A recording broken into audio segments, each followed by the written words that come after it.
of signs. What are your thoughts on this protest?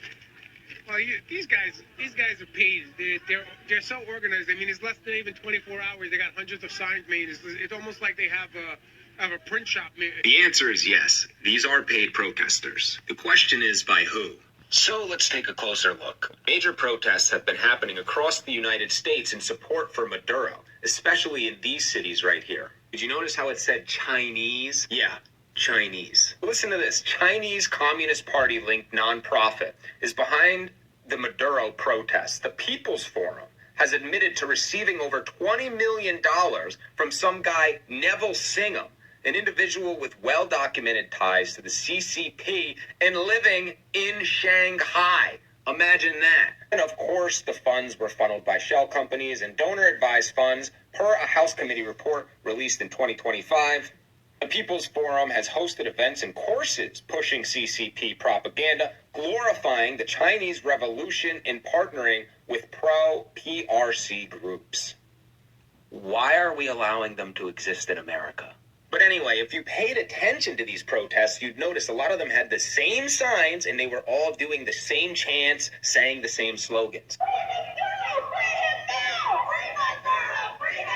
And of course, one of the funniest things about these protests is when they actually take the time to talk to somebody and attempt to explain why they're there. Kind of like this. What do you think about the people of Venezuela celebrating on the streets? What? What do you think of people celebrating on the streets here? What do you think about that? I mean, at the end of the day, I stand with the people of Venezuela against U.S. imperialism. The U.S. has no right to bomb the people of Venezuela. They're so lost. It's just interesting, right? You know, the same people who want humanitarian rights for Gaza, Ukraine, and all the millions of third worlders trying to invade the United States, it just seems they don't want the same for Venezuelans. Because, of course, you know Maduro is not recognized as an actual president because he didn't win his last election against Gonzalez in 2024.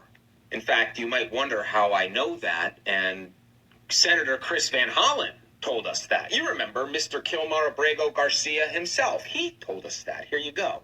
Well, we stand with the Venezuelan people who overwhelmingly, it turns out, voted for Gonzalez and against Maduro. We've seen results that were released by some of the opposition figures from about 80% of the polling places that Gonzalez has, won comfortably here. And so this is clearly an effort to deny the will of the people.